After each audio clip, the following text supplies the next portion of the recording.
question au féminin. Nous sommes en début de semaine et nous profitons pour vous souhaiter à tous et à chacun fructueuse semaine. Encore aujourd'hui, je vais vous présenter mes fabuleux chroniqueurs. Vous aurez une surprise sur ce plateau parce qu'aujourd'hui, on a un homme d'impact, celui-là qui sera la voix des sans-voix sur ce plateau. Alors, vous aurez toujours, comme à l'accoutumée, votre coup de gueule en début d'émission, votre portrait et quelques astuces santé et bien-être.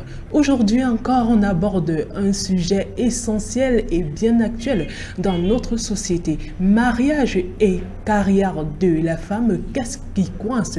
Faut-il vraiment choisir? Voilà la grosse problématique d'aujourd'hui. Dans un monde en perpétuelle mutation entre exigences familiales et sociétales, on se demande qu'est-ce que la femme doit choisir entre le mariage et sa carrière, son mari, ses enfants et celle qu'elle doit devenir plus tard. Et comment ce dilemme se vit-il selon les traditions, les âges et encore les cultures? Lorsque j'ai posé ces questions, je me tourne vers nos chroniqueurs et je commence par le coq sur ce plateau, je dirais ça comme ça, Armel Iboire. Bonjour et bienvenue dans le plateau des femmes. Bonjour Hilary, merci. Bonjour à Audrey, bonjour à nos auditeurs ou à nos téléspectateurs qui sont toujours ce côté 87.7. Comment tu vas ce matin, Armel? Je vais bien.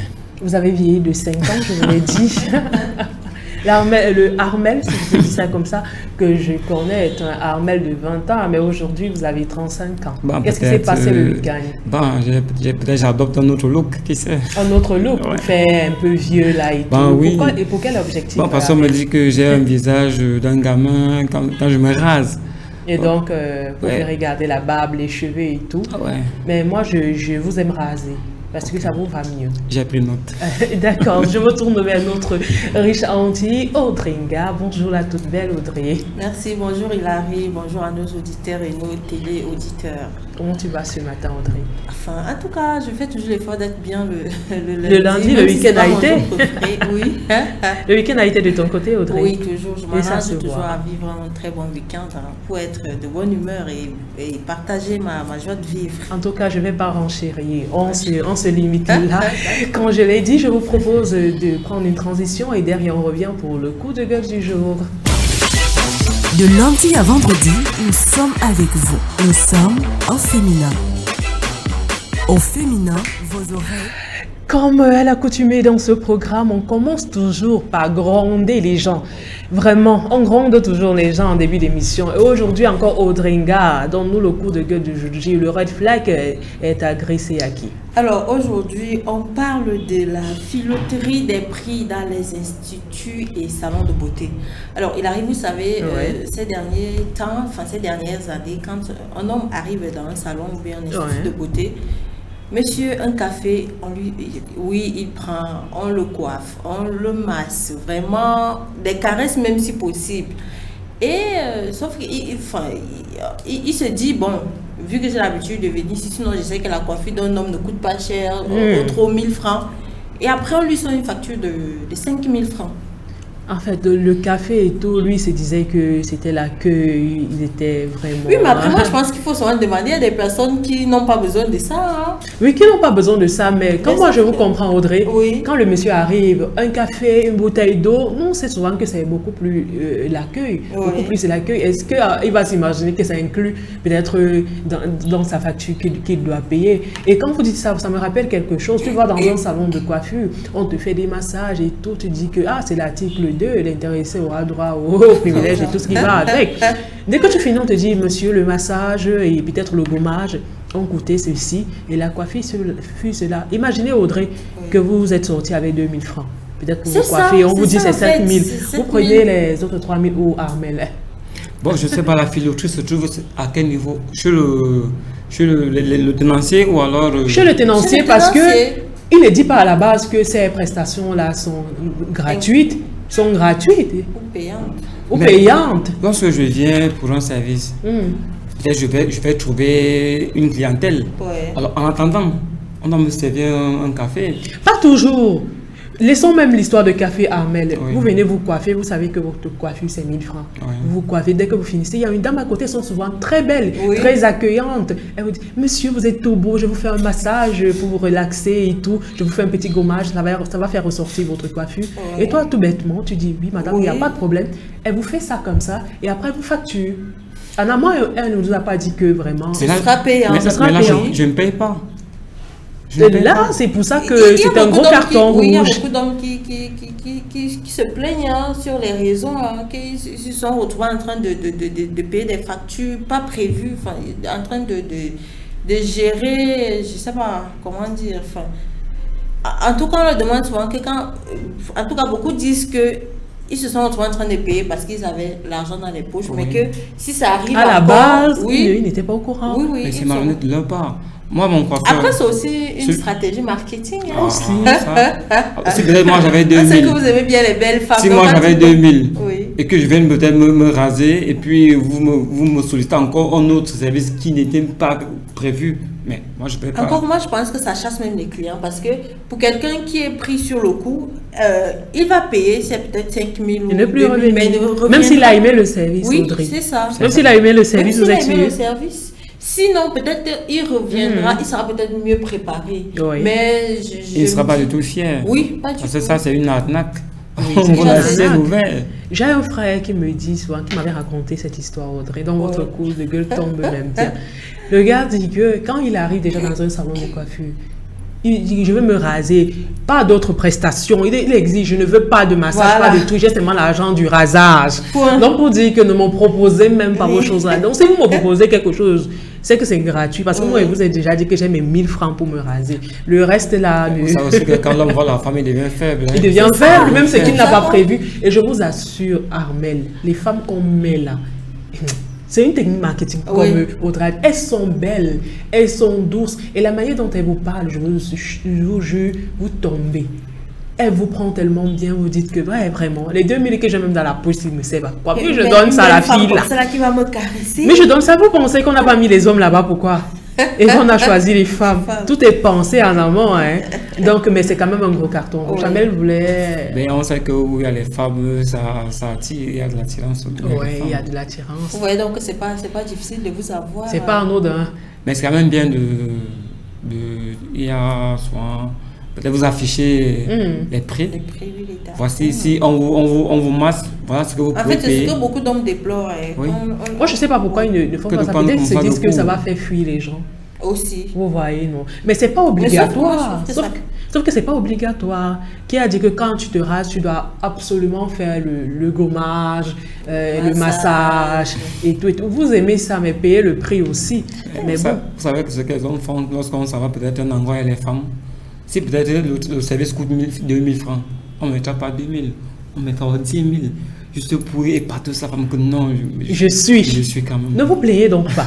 Est-ce que Audrey, ça Voilà, concerne c'est juste ça. les hommes? Parce que moi, je connais les femmes avec leur bouche vraiment. Si tu n'as pas dit à la femme, vous allez vous gâter dans le salon de coiffure. Là. Oui, aussi. Donc, c'est C'est beaucoup vrai. plus chez les hommes. Parce que Chez chez les les femmes. femmes, on On te se précise. dit, oui. Avec mèche, main d'œuvre, boucle, avec les boucles. est clair avec chez nous. Vraiment, tout est clair. Oui. Je pense que le problème, c'est beaucoup plus chez les hommes, dans leur salon de coiffure. Là. Donc, c'est vrai, on attire, c'est une technique marketing et tout ce qu'on peut dire avec. Mais ça reste un gros red flag quand même. Parce qu'il faut tout de même vraiment annoncer, bien dire à sa clientèle que voilà ce qu'on vous propose, à part peut-être la coiffure. Ces filles que vous voyez sont là pour. Ils ne vont pas refuser, les hommes, même les belles Aussi, femmes. Ils vont voilà. accepter, ils vont dire peut-être ça Mais c'est la. Moi je aviser. choisis cette fille, moi je. Et Par ça fait exemple. entrer Oui. l'argent dans la structure. Donc c'est ce qui était du coup de gueule de ce matin. Vous pouvez intervenir, chers téléauditeurs et même auditeurs. Partagez le direct, le lien est déjà disponible sur notre bio. Je vous propose d'écouter une toute petite musique pour nous relaxer et derrière on revient avec le...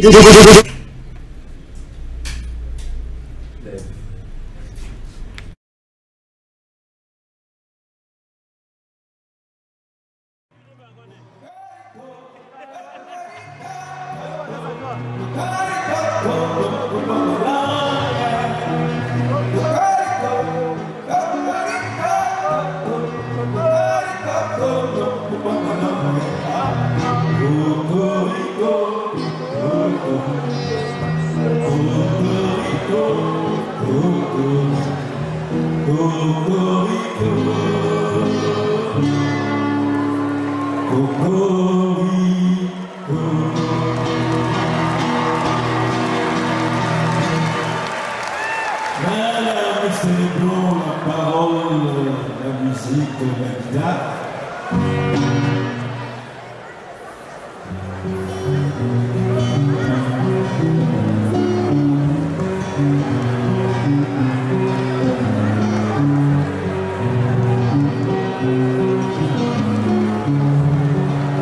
Un enfant, un tout petit enfant, pendant la guerre, on appelait lui un combattant.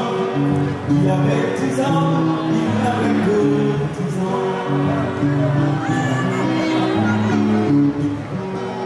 Au champ de guerre, il trempe la pluie dans le sang. Et avec le sang d'un combattant innocent, il avait écrit une lettre à sa maman. Et dans la lettre, il lui dit: chère maman, pour le moment, je suis encore vivant. Pour combien de temps?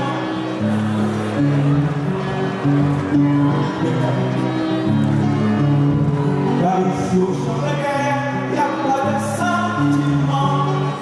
Le commandant vient de faire tuer 3 enfants. Ils avaient tenté de joindre leur maman. Alors, essuie là, chère maman, la part de mon enfant. C'est bien que tu m'entends, je te reviendrai vivant.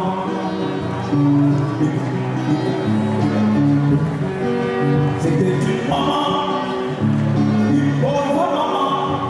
Pendant la guerre, on avait pris son enfant. C'était son seul et unique enfant. Au champ de guerre, tu trempes à la pluie dans le sang. Et avec le sang d'un combattant innocent, il avait écrit une lettre à sa maman. Et dans la lettre, il lui dit: chère maman, pour le moment, je suis encore vivant. Pour combien de temps, je n'en sais rien, maman. Car ici au champ de guerre, il n'y a pas de sentiment. Le commandant vient de faire tuer 3 enfants. Ils avaient tenté de joindre leur maman. Alors, essuie-la, chère maman.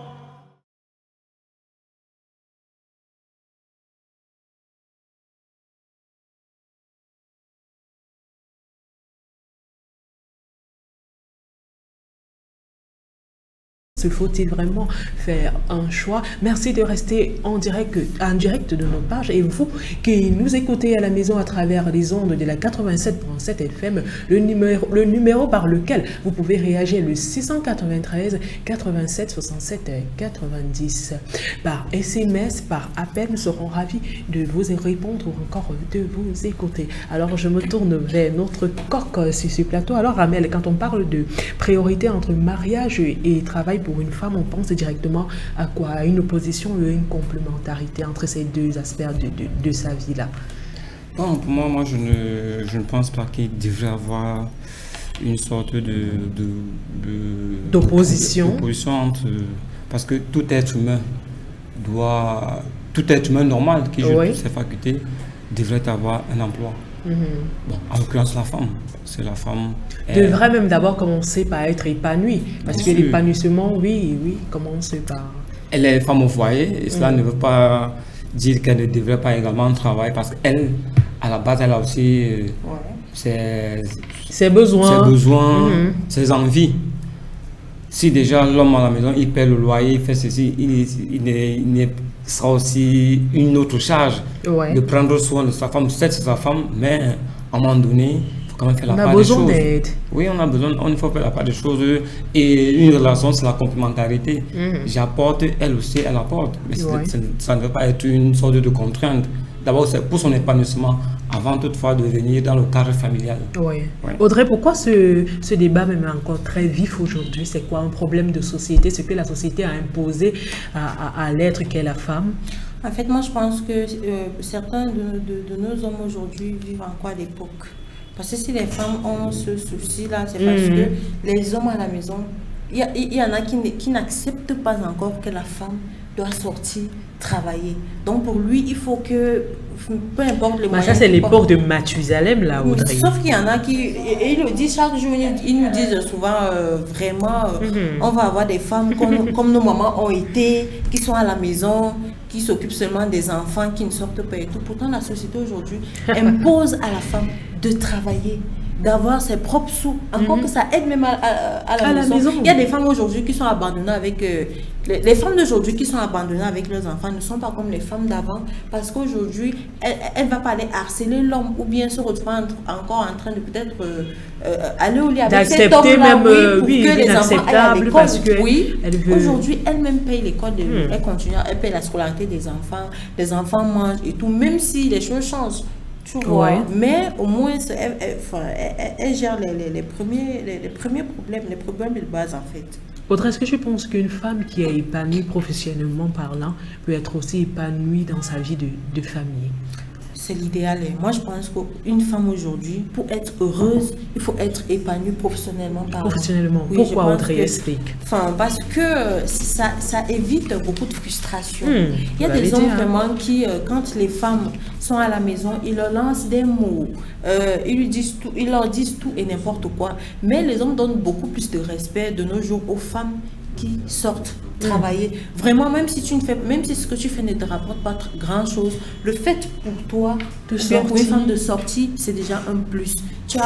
La société te regarde autrement en fait. Alors Audrey, ça vous épanouit vous-même d'abord en tant que femme, avant d'épanouir vraiment, je sais pas, la société, votre mari, votre enfant, parce que vous voyez, l'ennui tue. Audrey, est-ce que vous êtes déjà restée à la maison 2 semaines d'affilée sans sortir?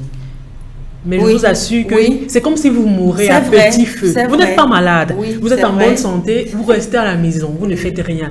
Je vous assure, Armel, c'est comme si vous mourrez à petit feu. Donc, celui qui avait dit que le rôle de la femme, je ne sais pas, c'est à la maison, c'est dans la cuisine là. Moi, je ne sais pas. Peut-être parce qu'il n'est pas femme qui l'a dit. Je pense que c'est même un homme qui a dit ça, parce qu'une femme ne peut jamais dire ce genre de choses. Armel, même si vous me dites quoi, vous pouvez dire ce que vous voulez là, sur le plateau là. Armel, oui, tu voulais réagir? Vous savez, lorsque on parle de femme, elle est d'abord une ménagère, elle est une femme au foyer. Et ménagère là, c'est un peu... Non. Quand vous dites ménagère là... Quand vous dites quoi? C'est elle qui s'occupe de la maison, non? Parce que vous dites, quand on parle de femme, on parle d'abord de ménagère. Et quand tu dis ménagère, c'est un peu péjoratif. Bah non, c'est... Même quand vous partez, vous faites établir une CNI, on a encore quelle votre profession? Bon, vous allez dire, la plupart c'est ménagère. Non, ménagère parce qu'elles n'ont rien à faire. Et elles n'ont rien à faire. Pas qu'elles n'ont rien à faire. Elles n'ont pas de statut. Tu ne peux pas être journaliste, on met ménagère. Dans ma carte, c'est journaliste. À quel moment on va mettre ménagère? Est-ce que ça veut dire qu'à la maison, je ne fais pas les travaux ménagers? C'est vous qui prenez ça comme si c'était péjoratif. Vous savez pourquoi? Parce qu'une femme, vous êtes journaliste, vous êtes marié avec votre homme. Qui fait la cuisine? C'est la femme, qui s'occupe des tâches à la maison. Vous savez... Encore que les choses sont partagées aujourd'hui. Ça ne fait pas de vous la ménagère, ou alors dans le sens dont vous prenez la chose. Ça ne fait pas de vous peut-être cette boniche. Parce que quand on dit ménagère, vous pensez que ça vous réduit à boniche. C'est vous. Moi, je pense qu'il faut trouver un autre qualificatif à la femme ménagère. C'est comme Larry l'a dit, c'est tellement réducteur, moi, je trouve. Bah, quand vous dites quoi? Que même si la femme, elle travaille, il y a des règles basiques. C'est elle qui s'occupe de la maison. Quand elle part au travail le matin, elle sait que peut-être je rentre à telle heure. Généralement, c'est la femme qui rentre un peu plus tôt que l'homme. L'homme peut rentrer à peut-être 18 h. Il faudrait que quand il va rentrer, qu'il trouve que la femme a fait à manger. Toujours. Oui, bien sûr. Il y a des histoires, je vais vous raconter ça tout au long de l'émission, où les hommes ont déjà compris que le travail de la femme n'est pas juste d'être minable. Il peut aussi aider sa femme. Il y a des hommes qui rentrent, ils trouvent que sa femme est rentrée mais elle est fatiguée, il se met à faire la cuisine. Quand je vais vous dire cela, vous allez dire que vraiment c'est la modernité. Non, j'en connais certains qui le font. Ah oui. Ils font la cuisine quand lorsque la femme n'est pas là. Mais d'autres femmes ont pris pour habitude que c'est là peut-être après au travail, elle part déambule avec ses copines, sachant que son mari, quand il rentre un peu plus tôt, il fait manger et elle vient et commence à manger. Oui, mais après, moi, je pense aussi qu'il arrive, même si c'est pas chaque jour qu'une femme, après peut-être le travail, va aller festoyer avec ses amis. Ouais, ça peut arriver. Ça peut arriver. Et chose normale. Pourquoi est-ce que vous pensez que les femmes n'ont pas ce droit-là, après le travail, de sortir aussi, profiter de la vie? Il est écrit où que l'homme doit être plus heureux que la femme et qu'il y a des choses que l'homme doit faire et que la femme non. Moi, je pense qu'on peut tout faire, mais sauf qu'il faut qu'on fasse les choses dans les règles, quoi. Elle est vraiment remontée sur ce plateau. Oui. Ouais. Audrey, elle avait à dire, tu vas nous dire ici là vraiment, parce que c'est comme si tu as vécu ça. Et tu es vraiment une blessée de guerre. Parce moi, que je Audrey, parle au nom de certaines femmes, mais c'est pas vous êtes que féministe sur ce plateau aujourd'hui. Là. Armel, pourquoi une femme qui choisit le travail avant le mariage est souvent perçue comme difficile et fait même peur à un certain niveau? Bon, ce sont les hommes qui sont peut-être, je ne sais pas comment... Même pas parlant des hommes aussi, même la société. Ça, quand je parle Oui. de société et entourage, je parle de sa belle famille, de ses proches, de ses amis. Voilà. Elle, c'est par rapport à l'histoire. On savait que la femme doit rester à la maison et l'homme s'en va à l'école. Ah bon? Alors, oui, une fois donc, elle dit, ok, moi je vais briser cela. Ouais. Moi d'abord, avant que je me marie, Mon travail. Il faut qu'il travaille. Peut-être quand je vais épouser un homme, il va me respecter parce que, je sors comme lui, et de deux, je peux aussi peut-être prendre certaines charges à la maison. Oui. Et pourquoi elle fait souvent peur dans les familles? Parce que vous voyez, quand une femme qui travaille, qui gagne bien sa vie, arrive dans, je sais pas, dans sa belle famille, ou bien dans la famille de son copain et tout, on a peur d'elle. On se dit vraiment, cette femme, on doit pas mal lui parler parce que elle peut quitter à tout moment. Et si seulement cette femme était généreuse et qu'elle était toujours en train de donner des dons à sa belle famille et tout, on dit on peut pas parler à cette femme parce qu'elle a de l'argent. Si on lui parle mal, elle risque ne même plus nous donner cet argent-là. Et comment ça fait peur à la famille? Au cas, elle arrive même dans les cérémonies, elle ne fait pas les cartons, elle ne caille pas le poisson, elle ne coupe pas le bœuf. Ce qu'elle fait, c'est qu'elle fait les crudités, elle prend l'avocat et on lui dit encore que ma BS, vraiment si c'est que tu es dérangé, tu peux le laisser. Donc fais la campagne, c'est un avocat que tu peux faire. Vous voyez donc comment la carrière peut peser en faveur d'une femme, Armel. Bon, pour moi, je pense que c'est juste un complexe. Hein. Si la femme travaille, rien à voir avec le fait qu'on puisse avoir peur. Ce sont les gens qui, bon, pour moi, ce sont les familles qui ont toujours eu à maltraiter peut-être certaines femmes qui arrivent dans leur famille, elles ne travaillent pas, elles sont des éternelles consommatrices. Et maintenant, non, il y a une autre qui arrive, qui est contraire, qui est différente de celle qui était là. Donc, le complexe s'installe tout entre eux, sans toutefois que la femme n'impose même, ne leur fasse quoi que ce soit, et commence à paniquer.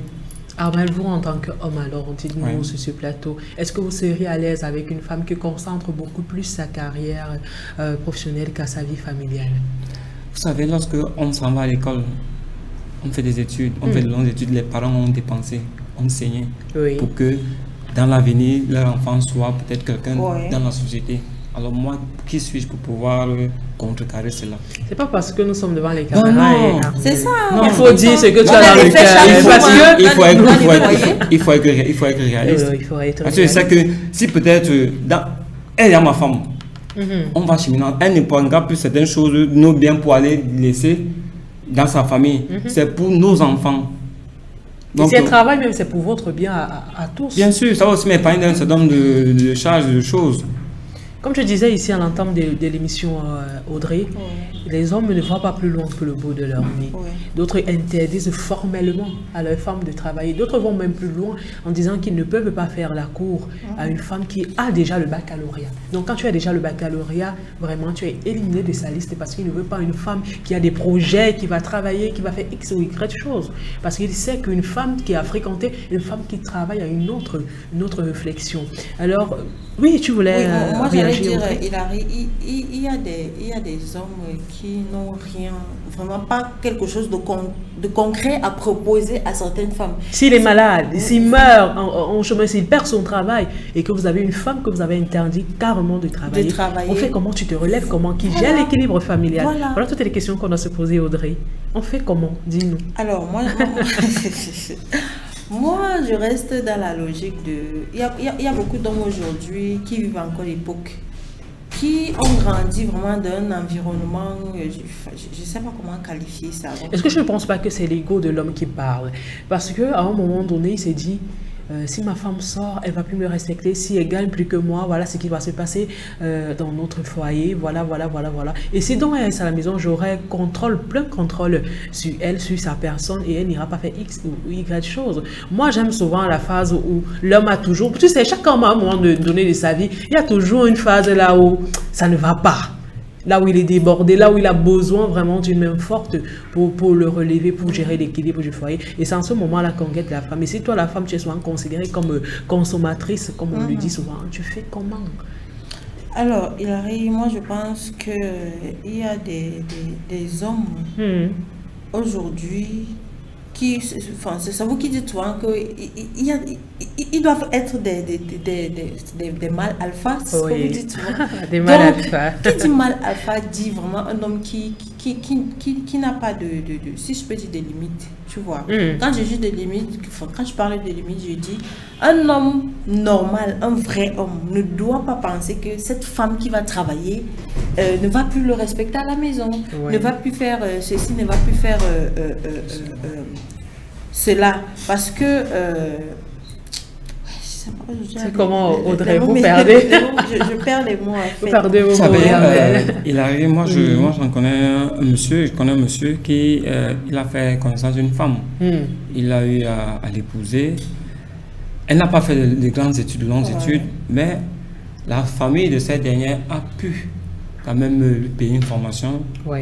Oui, on a dit, ok, tu peux aller chez un homme sans toutefois savoir faire quelque chose.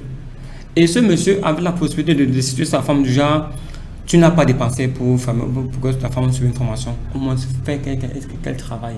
Oui. Aujourd'hui, cette femme est actuellement chez lui, elle ne fait rien. Lui, il dit quoi? Il dit que tu ne manques, tu n'as besoin de rien. Moi, je sors. Il dit, attends un peu, tu es sûr qu'elle a besoin de rien? Donc, si elle veut 100 francs, il faut qu'elle te demande que j'ai besoin de 100 francs. Ils n'ont pas eu d'enfant. Elle aussi, elle a son enfant qu'elle a eu à faire. Donc, pour envoyer l'argent à son enfant, il faudra qu'elle demande que je veux 1000 francs, mon enfant a besoin de ceci. On soit un peu sérieux. Audrey, la femme elle-même qui accepte de rester à la maison sans rien faire, disons même que tu n'as pas fait de grandes études. Nous avons des chefs d'entreprise ici qui n'ont pas fait de longues études, n'ont pas fait de longs crayons. Peut-être d'autres ont même de BPC et tout, mais ils s'en sortent. Toi, la femme, même si tu n'as pas des idées poussées pour pouvoir créer toi-même ta propre richesse, est-ce que les femmes sont souvent créatrices? Elles peuvent même vendre un peu, même en ligne déjà avec la venue des réseaux sociaux qui sont déjà... Moi, je vais dire vraiment, oui. Une femme qui choisit de rester sans rien faire aujourd'hui est en train de creuser sa propre tombe. Elle s'expose. Franchement, elle ne fait qu'à elle-même. Oui, tu ne fais qu'à toi-même parce que plus tu es à la maison, tu ne fais rien. Le cerveau qu'on a si veut travailler. Oui. Et quelqu'un qui est à la maison ne fait pas travailler son cerveau. Enfin, même s'il y a des femmes qui, étant à la maison, développent, mais vraiment, moi je pense que le fait de sortir, de parler avec des gens, de discuter, ça ouvre tellement ton esprit que oui, tu penses autrement. Mais je vous assure que quand vous êtes à la maison, on est tous d'accord, il y a des jours où quand tu restes à la maison, tu as comme l'impression, comme tu disais là, c'est comme si tu vas mourir, tu as l'impression que tu es mal. En fait, tu es bloqué, tu es limité. Donc de nos jours, c'est une femme qui choisit rester à la maison en train de creuser sa propre tombe. Vraiment, même s'il faut s'asseoir et vendre. Moi, je vends les jus naturels, même si je viens m'asseoir ici à l'antenne. Ne me dites pas après de passer dans les caisses de la radio. Mais rester à la maison aujourd'hui pour une femme au 21e siècle, c'est quelque chose de même pas acceptable. C'est ça, moi je pense que c'est même le mot analphabétisation. Là, ces femmes-là qu'on doit attribuer, moi je pense. Une femme... Vous savez, si un homme... La plupart des hommes qui refusent que la femme travaille, ce sont les hommes qui savent ce qu'ils font d'ailleurs. En fait. Ah bon? Oui, avec des femmes qui travaillent peut-être. Bon, peut-être. Aussi. Peut-être soit avec des collègues, soit il a des femmes de part et d'autre. Il est donc conscient que si sa femme commence à travailler, peut-être elle aussi pourrait faire ce que lui est en train de faire. Mais non, la femme, à un moment donné, ton mari peut partir, il peut décéder. Quand tu n'as pas de travail, peut-être si c'est lui qui ramenait à la maison, après lui, vous deviendrez quoi? C'est la question qu'on se pose ici sur ce plateau. Armel, donc il faut un peu pousser la réflexion loin dans cette histoire de carrière, mariage et tout ce qui va avec. Réagissez en direct de nos pages, on va lire vos messages, on va même en commenter. Ceux qui nous suivent à la maison, nos auditeurs privilégiés, le numéro c'est le 693 87 67 90. On prend la transition et derrière on revient avec le portrait de femme. De lundi à vendredi, nous sommes avec vous. Nous sommes au féminin. Au féminin, vos oreilles n'ont encore rien vu. Bon retour sur ce plateau, c'est le portrait de femme. Vous savez, au féminin, c'est aussi une émission de leadership où on fait les portraits de chaque femme qui nous inspire. Je le dis, chaque jour sur ce plateau, ça peut être une Bayam Selam, ça peut être une femme ministre, ça peut même être votre mère à la maison, tant qu'elle impacte dans la vie des personnes, des jeunes femmes et même sur votre vie, vous pouvez faire son portrait. Et ici, au féminin, vraiment, on valorise la gente féminine. Avec Audringa, encore aujourd'hui, on fait le portrait d'une valeureuse dame, c'est Françoise Bango Etoné. On débute la semaine avec les femmes exceptionnelles. Aujourd'hui, nous parlons de celle-là qui est le maître du triple saut avec à son compte 2 médailles d'or olympiques.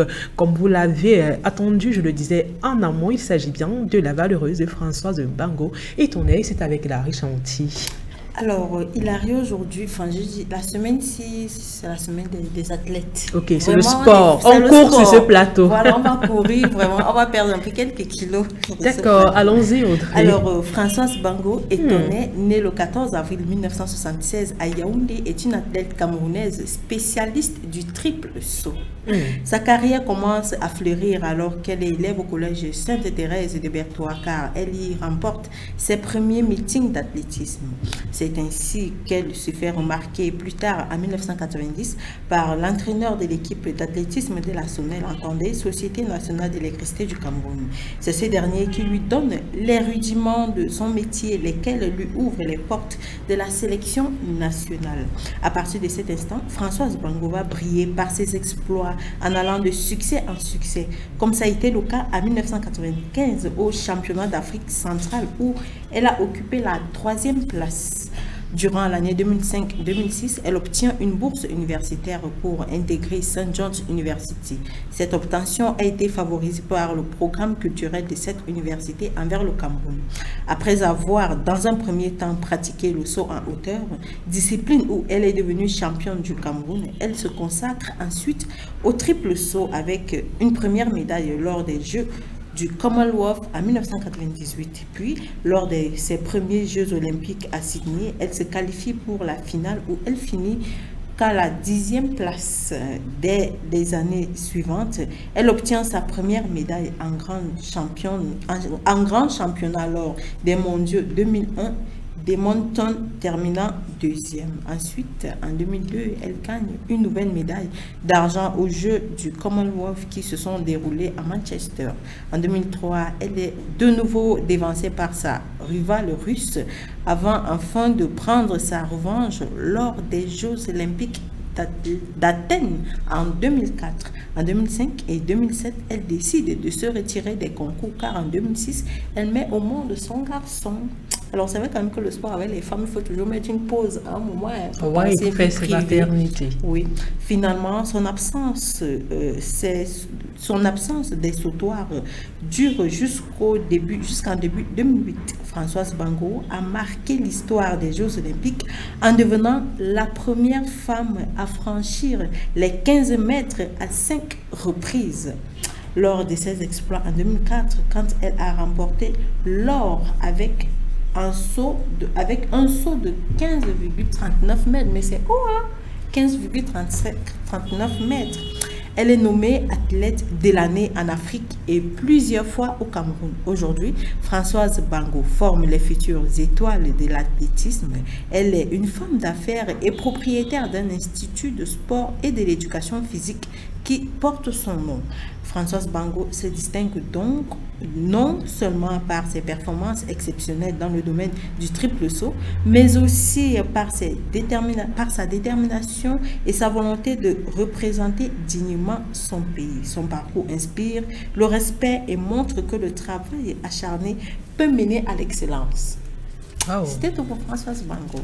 Merci Audrey pour ce portrait, cette valeureuse dame, cette championne de triple saut. Vous avez dit, vous voyez ces jambes-là, ce n'est juste pas pour marcher, pour faire le nyanga. Si elle était restée à la cuisine, alors qui aurait représenté le Cameroun? Oui, c'est pour sauter. Là, c'est vraiment pour...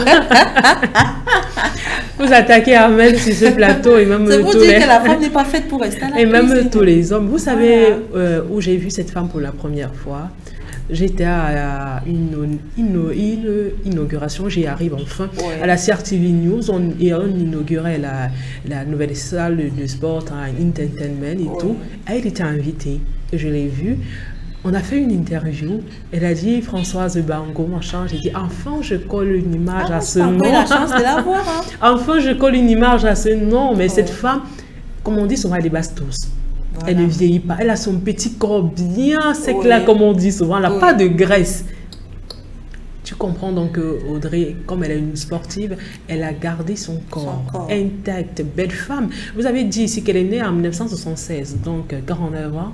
50 ans, un demi-siècle dans quelques temps, même si vous la voyez, peut-être le visage qui nous fait souvent défaut à un moment donné, qui montre véritablement notre âge, mais sinon le corps est fait une femme de 25 ans, une jeune fille, je veux dire. Et surtout tu la connais, je ne pose même plus une question, mais c'est même pas une question à poser à Amel. Elle t'inspire en tant qu'athlète? En tant qu'adepte du sport, quand même, je la connais pas physiquement, mais de par ses prouesses. Bon, vous savez, lorsque vous êtes dans le monde du sport et que vous vendez haut l'image de votre pays, vous devenez un modèle, un exemple pour d'autres. Mais ce qui est un peu... Vous savez, au Cameroun, on est dans un pays où on ne favorise pas le sportif.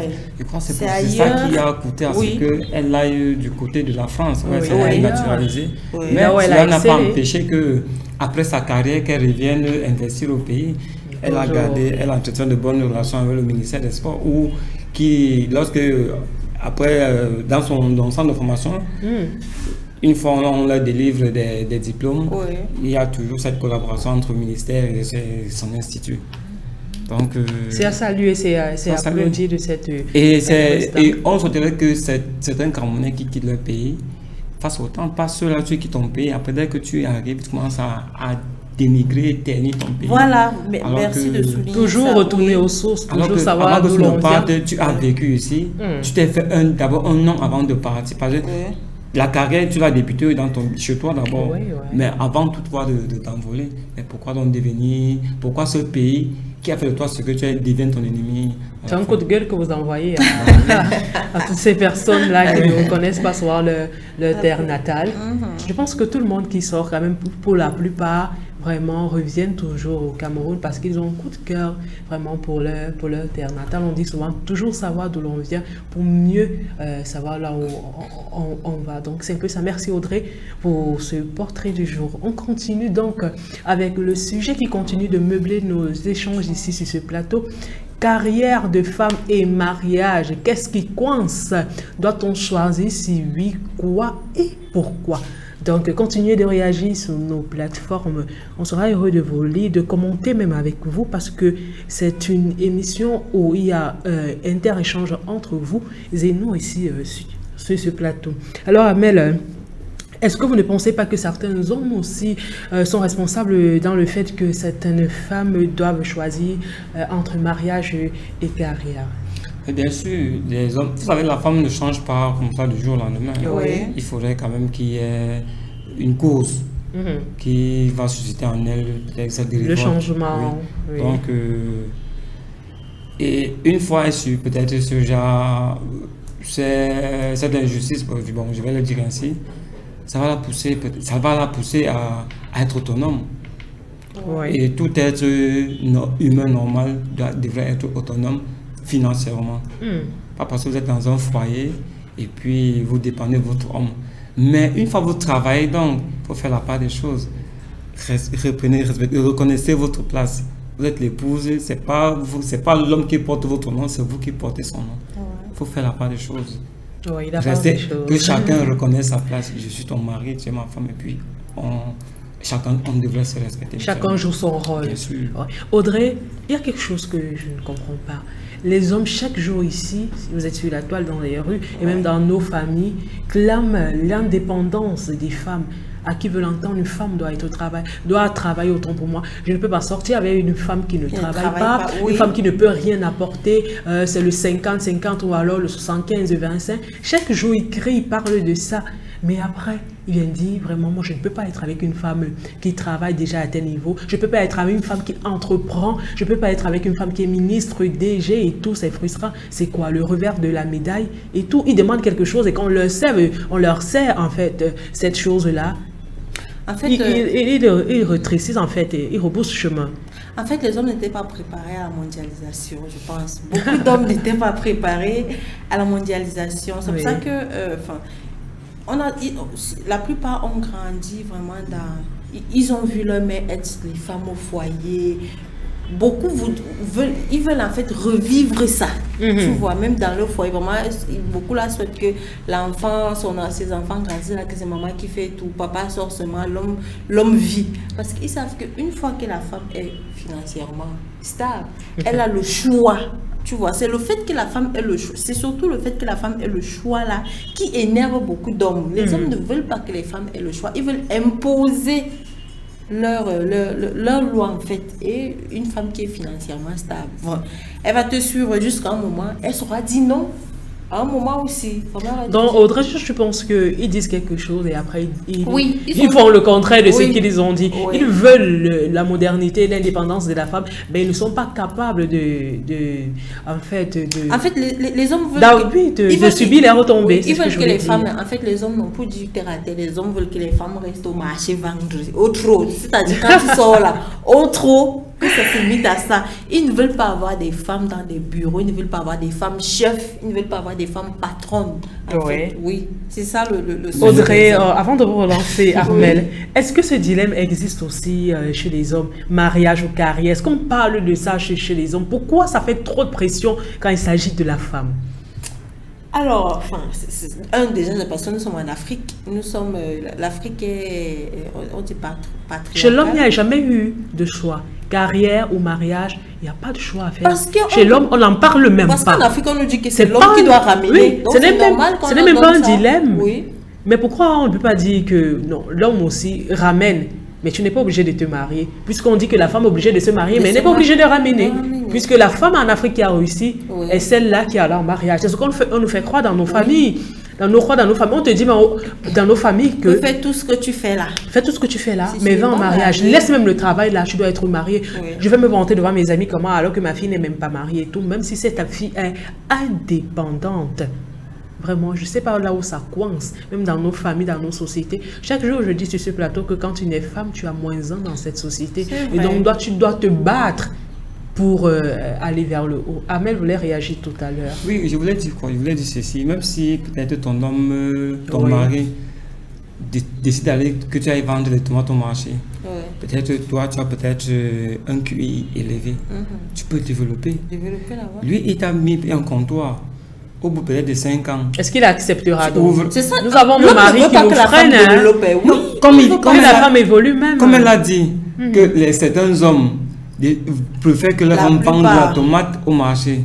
Alors, elle a peut-être des facultés, peut-être en commerce, elle peut développer peut-être son activité. Elle dit, ok, comme j'ai commencé à vendre la tomate sur une table, sur le plateau et maintenant tout. Je vais donc passer peut-être ouvrir une épicerie. Encore qu'il y a des hommes qui, quand ils voient que le business que tu fais évolue, il devient ton ennemi, il commence à comprendre, il commence à te bourrer le cerveau. À te dissuader. Voilà. Complètement. Que tu restes à ce niveau où il t'a laissé là, il veut pas que... Qui n'a pas confiance en lui, il n'a pas confiance en lui-même et il n'a pas confiance en sa femme. C'est votre femme. On vous rencontre ici chaque jour dehors. Hein. Ils sont ceux-là qui disent non, vraiment, moi je ne veux pas une femme qui est tout. Mais quand il vient vers toi, il te fait les avances. Les hommes demandent même déjà aux femmes ce qu'elles font plus que... Enfin, l'inverse. Avant, les femmes, nous étions vraiment là que... Quand ton homme, tu lui demandes vite ce qu'il fait, il te dit. Mais les hommes sont déjà aptes à poser cette question-là. Pourquoi ces hommes posent donc les questions s'ils ne veulent pas subir les retombées? C'est ça. Le revers de la médaille, c'est ça. Avoir des femmes qui sont entrepreneurs, chefs d'entreprise, qui travaillent avec de gros salaires. Mais c'est quoi le revers de la médaille? Elle n'aura plus le temps pour sa maison et, non et même pour son mari, elle n'aura pas de temps pour vous. Même si elle a 2 ou 3 heures pour vous, ça ne sera pas suffisant. Même si vous n'êtes pas à la maison. Votre tête sera tranquille, vous les hommes là, vos têtes sont tranquilles quand vous savez que celle-là est là-bas couchée au canapé là-bas à la maison, voilà, pas elle au travail, elle a en mission. Pire encore, si tu es même femme journaliste, ça c'est tout un autre débat. Alors, ceux des hommes qui ont pour épouse chef d'État, ils font comment? Ils font comment? Une fois votre femme s'est lancée dans une activité, mon ami, soit ça chute, soit ça va crescer, ne sois pas surpris. Ouais. Il n'y a pas de surprise à cela. Il suffit qu'elle mette de la résilience dans ce qu'elle fait, de l'envie, de l'amour dans ce qu'elle fait. Puis l'homme n'aime pas quand la femme développe, quand le cerveau de la femme tourne. Il préfère que ton cerveau tourne seulement sur les tâches ménagères, sur vraiment je prépare quoi aujourd'hui, qu'est-ce que je vais faire pour satisfaire ce monsieur. L'homme aime quand tout tourne autour de lui. Vraiment, quand tes réflexions vont déjà au-delà de lui là, il n'est pas d'accord. Oui, et de votre cocon familial là. Il n'est pas, vraiment, il n'est pas d'accord. Audrey, quelles sont les difficultés que ces femmes rencontrent dans chaque jour au quotidien, parce qu'elles sont mères, elles sont entrepreneurs, elles sont femmes au foyer?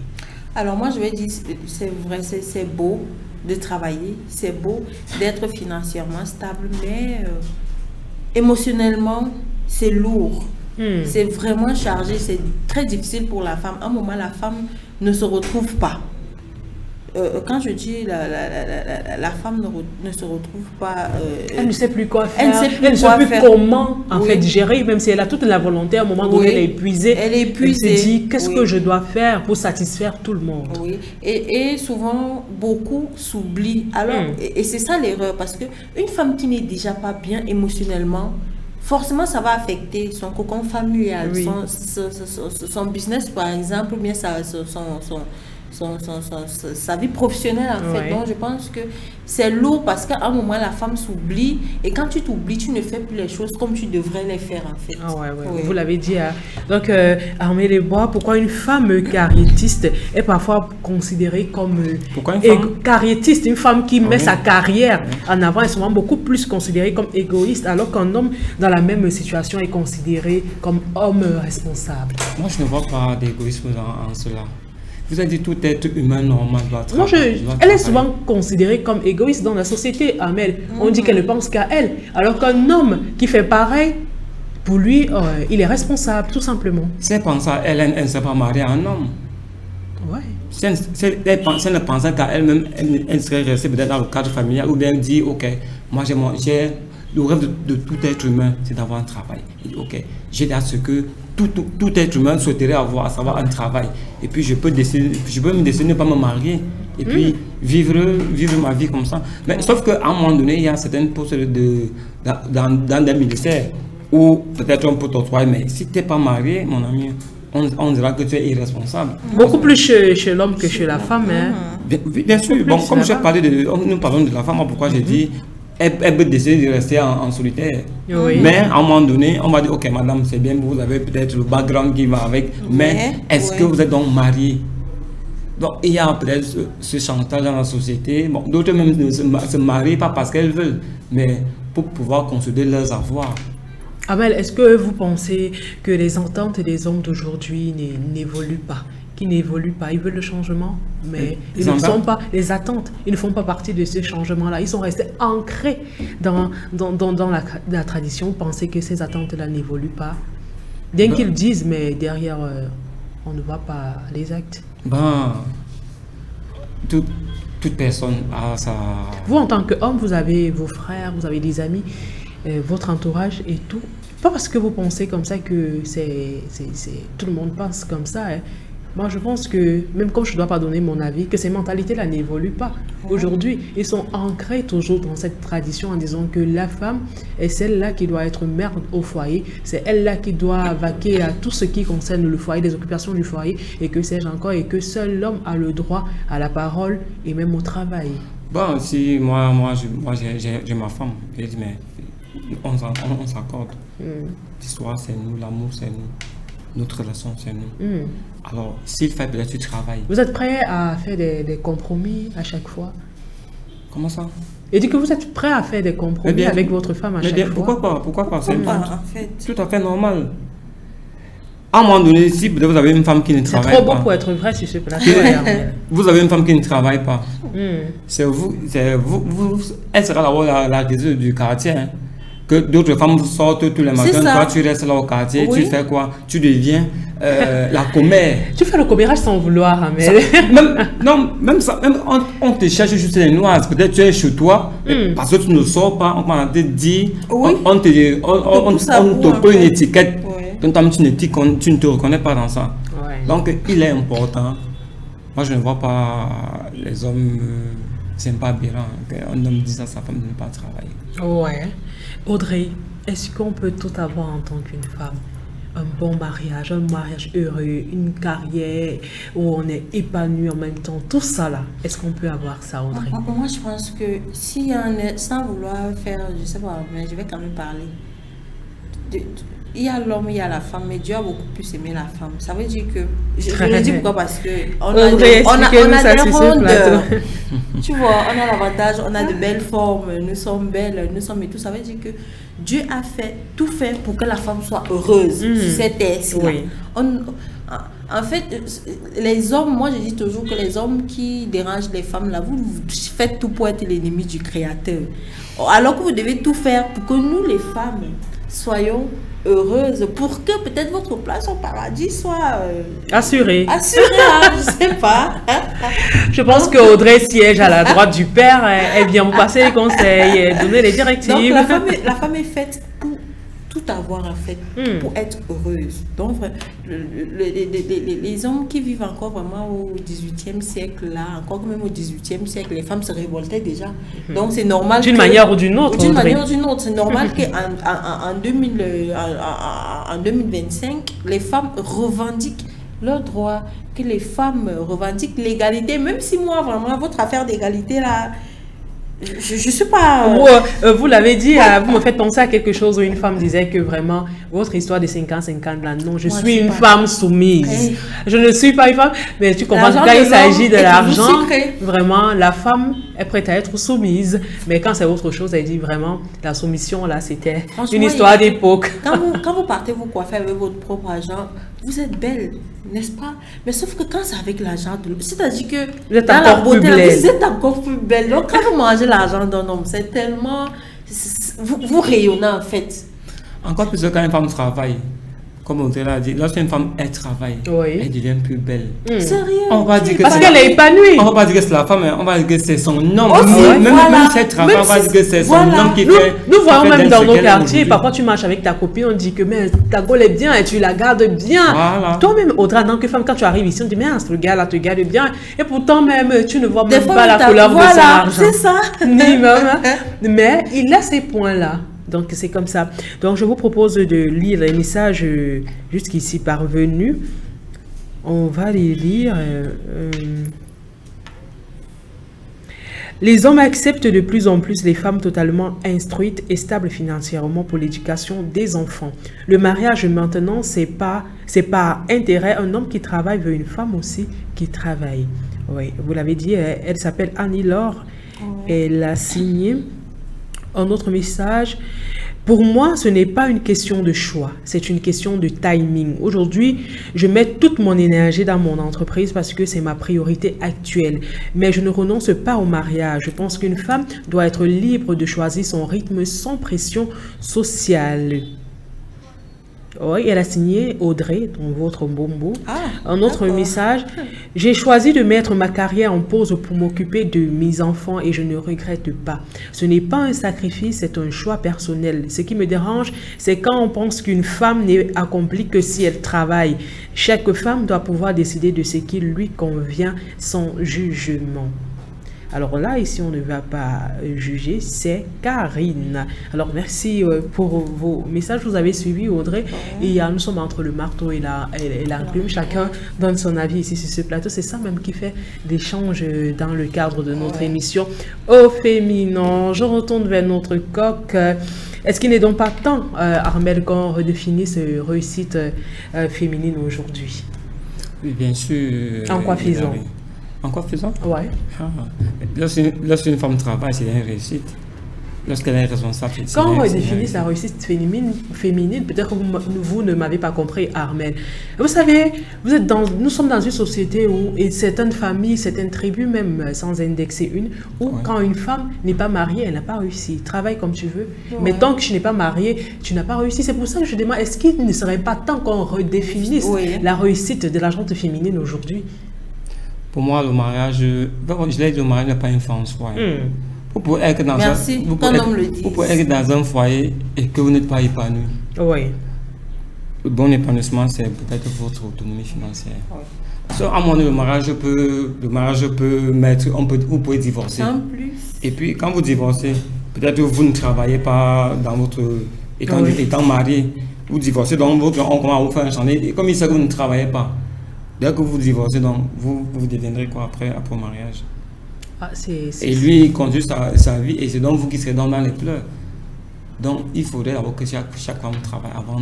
Certes, c'est bien d'être marié, mais au moins, il faut faire la part des choses. Être marié et puis gérer également votre foyer. Oui. Alors, oui, je veux dire Audrey. que je suis vraiment d'accord qu'on définisse vraiment la réussite de la femme. Pour moi, on doit enlever le mariage, on remplace ça par le travail. Vraiment, une femme, moi je suis de ceux qui pensent qu'une femme qui a réussi, c'est une femme qui est épanouie. Si tu es épanoui dans le mariage, c'est ta réussite à toi. Vraiment, si tu es épanoui dans le travail, c'est une autre réussite.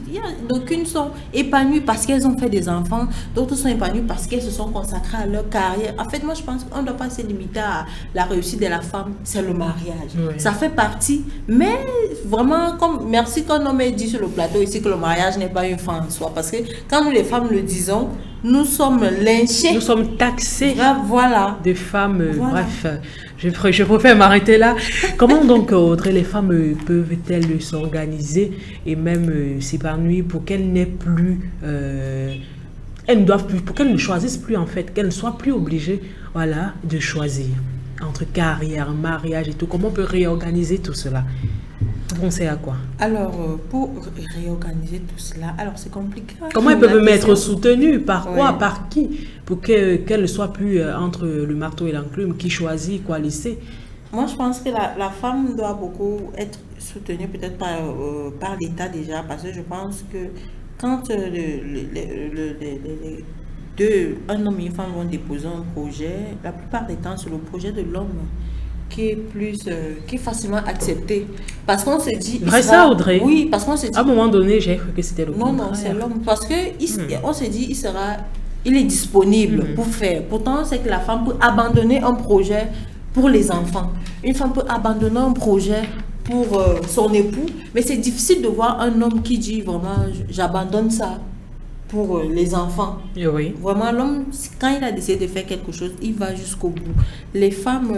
il y a des femmes téméraires déjà ici aujourd'hui. Déjà, qui vont mais jusqu'au sauf bout. que c'était pas ça avant. Avant, la femme était beaucoup...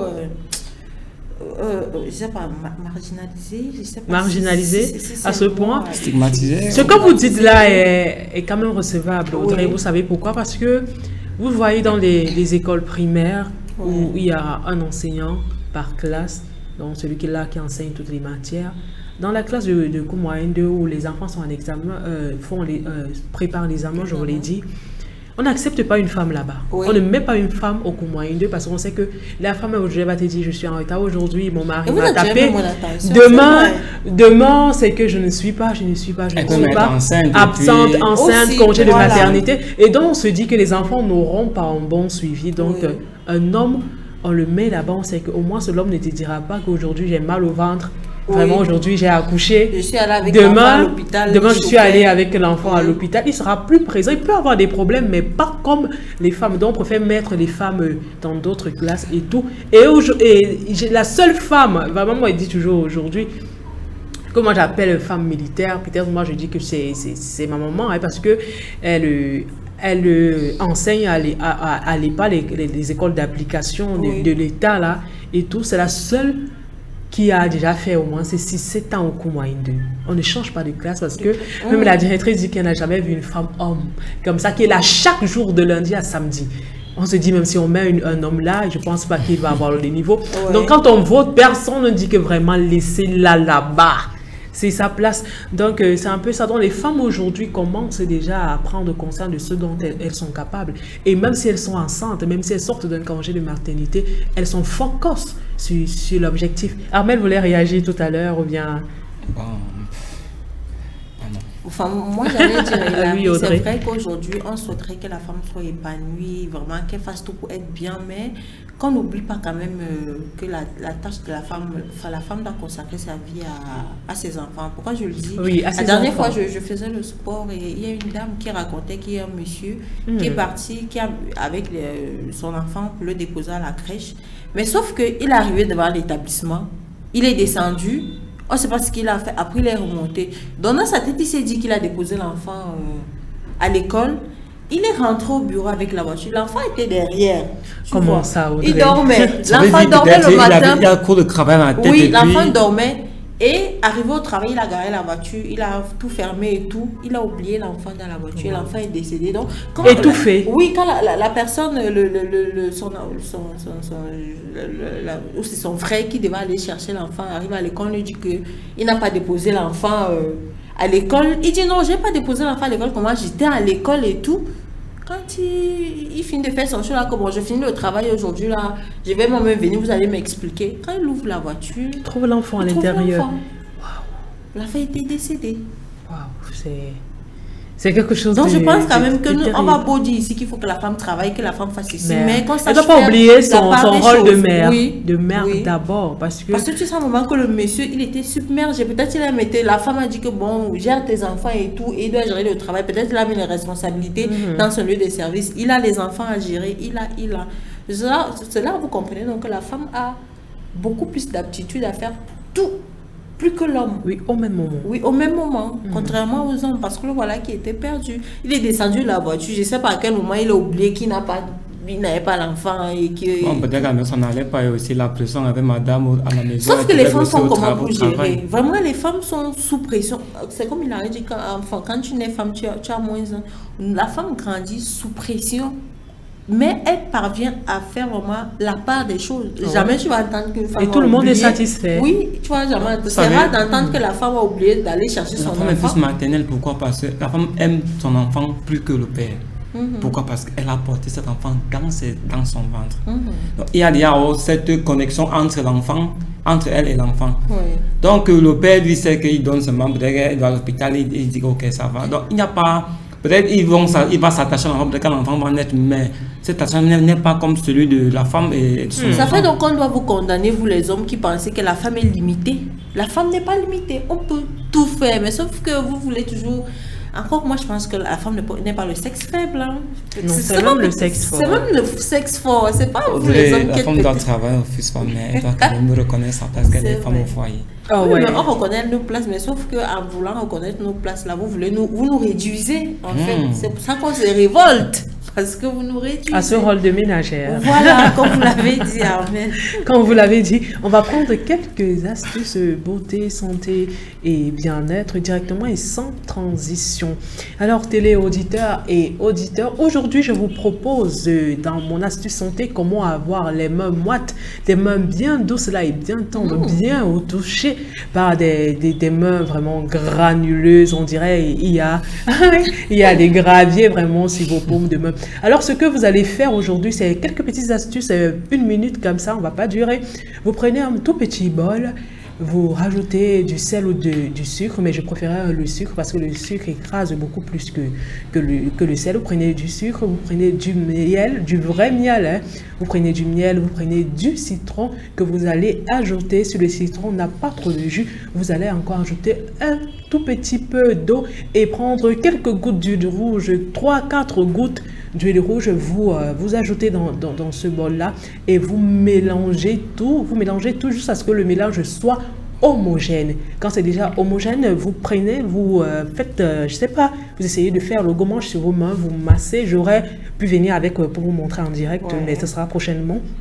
Vous massez sur vos mains, tous les mains, paumes de main à l'extérieur de la main. Vous massez pendant 10 à 15 minutes, donc ça dépend. Et vous laissez reposer. Quand vous laissez reposer, vous lavez à l'eau tiède. Et vous mettez après une vaseline sur vos mains. Vous répétez ça 2 fois la semaine. Et quand vous êtes déjà habitué, même 2 fois le mois, ça va passer. Vous verrez comment vos mains seront moites, bien à toucher, bien à caresser, bien douces. Là, c'est surtout aux hommes que je m'adresse ce matin parce que ces hommes-là ont souvent la paume de main très, mais alors très dure. Les femmes se battent encore parce qu'elles sont d'abord féminines, même comme cette astuce-là les concerne aussi. Donc, c'était tout pour l'astuce santé de ce jour. J'espère que vous avez aimé et que vous avez pris en compte nos conseils. Cette petite transition, on la prend et derrière, on vient pour la dernière ligne droite de ce programme.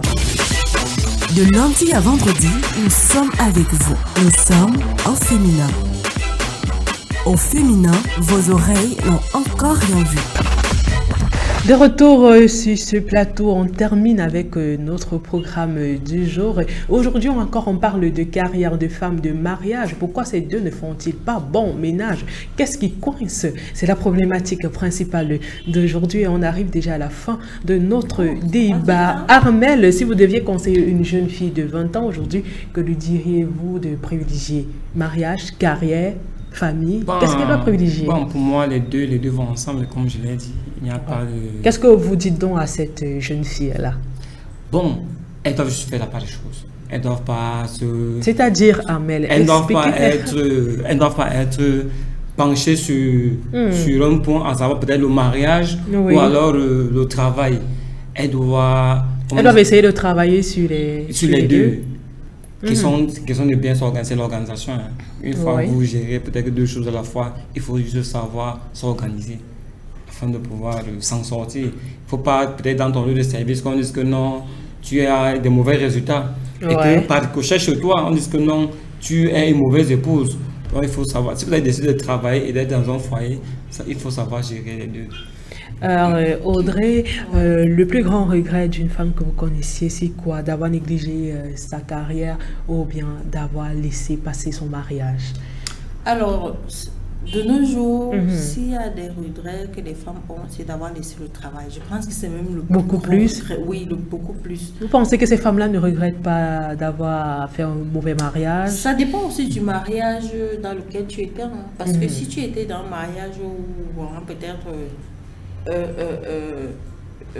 financièrement, tu étais bien, tu étais accompagné, tu étais bien entretenu, tu te sentais bien et que tu as laissé parce que tu pour une carrière vraiment qui n'était pas upgrade, comme on dit souvent. Qui n'était pas vraiment... Les regrets peuvent... Oui, ça peut venir, mais sinon, les filles, aujourd'hui, on va vous imposer, regretter d'avoir laissé le travail ou votre carrière que de regretter d'avoir laissé le mariage. Ce que vous voyez autour de vous, c'est beaucoup plus quoi, Audrey?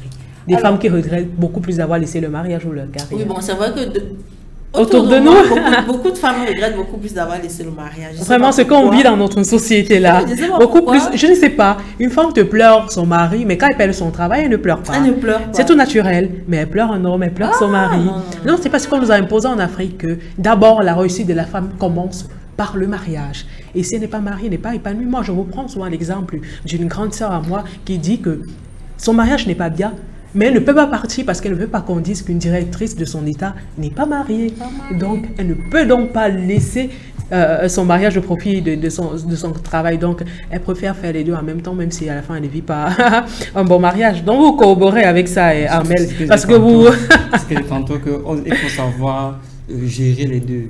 le foyer et puis votre activité, votre Sauf que profession. moi, je pense que pour que la femme parvienne à concilier vie privée, vie professionnelle, elle doit être accompagnée. Oui. Et c'est l'accompagnement de l'homme là qu'on demande ici. Vous les hommes là, les femmes sont délaissées, les femmes sont abandonnées à elles-mêmes. Ça fait qu'un moment, on a tous besoin, même ton enfant quand il tombe. Ton enfant quand il tombe et devant toi, il souhaiterait que tu lui dises Asia, mon bébé, vraiment viens, tu le consoles et tout. Chose que vous les hommes qui vivent avec nous, les femmes, vous ne faites pas.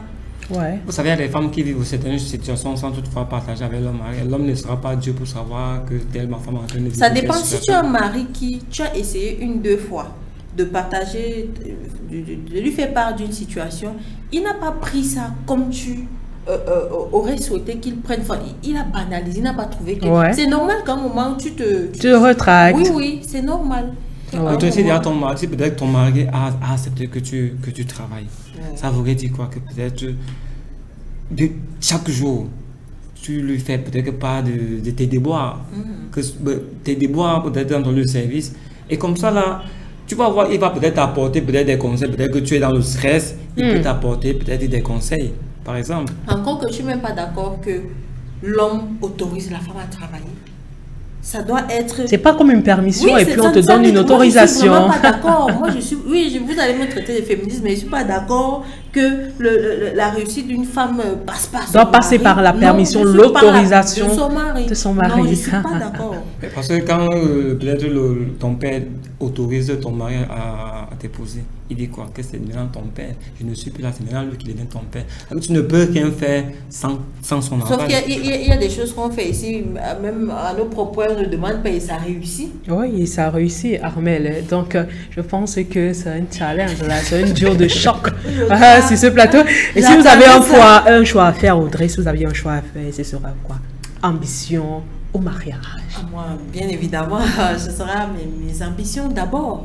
Je n'exclus pas le mariage, mais d'abord, je pense d'abord, à un moment, je suis dans l'optique de la femme africaine doit penser à penser d'abord à elle, avant de se soucier des autres. Vraiment, même si on te traite de sous-femme parce que tu n'as pas été d'égoïste, apprenons à penser à nous avant de penser au reste du Parce que c'est d'abord notre bonheur. Tu as beau faire pour l'homme, dès que tu meurs là, même pas un an, il épouse une autre et il fait sa vie. Oui, il y a des femmes aujourd'hui qui se retrouvent, qui n'arrivent pas à gérer des foyers parce que elles n'ont pas appris à être heureuses, seules, à s'aimer, à se connaître, à se découvrir, à avoir confiance en elles et tout. Donc c'est pour qu'elles sentent que sa chose a réussi, il faut qu'elle ait l'aval de quelqu'un. Oui. Pourquoi? Non. Des fois, comme tu dois juger, tu dis non, mais ici vraiment j'ai et tout. Elle peut croire qu'elle a peut-être opéré un mauvais choix. Alors pour qu'elle ne soit pas dans le doute, il faudrait peut-être que quelqu'un d'autre lui apporte peut-être lui donne peut-être une solution, une idée. Mais sauf qu'en allant demander la solution, il faut toujours être sûr à 70% de ce qu'on a fait. Vraiment, moi je pense. Parce que quand tu vas demander la solution à quelque chose et que tu es toi-même à 0, tu peux te perdre même finalement. Et tu ne peux même pas trouver solution. Ça dépend aussi chez qui tu peux demander ce conseil. Tu peux faire que quelqu'un contre ce que tu veux faire. Voilà. Oui, c'est ce que vous dites apparemment la même chose, mais vous ne vous comprenez pas, peut-être d'une autre manière. Vraiment, cette émission est terminée, donc je la boucle sur ce plateau. Merci de nous avoir suivis, de nous avoir écoutés. Merci d'avoir réagi si nombreux, chers auditeurs et téléauditeurs. On dit merci à la riche qui était encore là aujourd'hui dans Au Féminin. Merci au coq, celui qui était la voix des sans-voix sur ce plateau. Même comme les hommes ne vont pas aimer ce qu'il a dit aujourd'hui. Le mariage n'est pas une femme, c'est ce que j'ai retenu. Avant que ce n'est pas une femme, parce que c'est venu d'un homme. Alors on te dit merci Ahmed d'avoir fait sourire Audrey aujourd'hui. Au moins aujourd'hui, elle sait que le mariage n'est pas une fin en soi.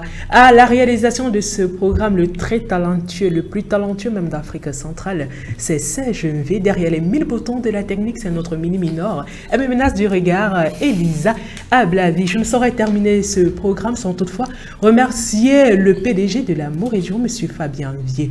Mon enfant, portez-vous bien. On se donne encore rendez-vous demain lorsqu'il est 12h30. Bye bye.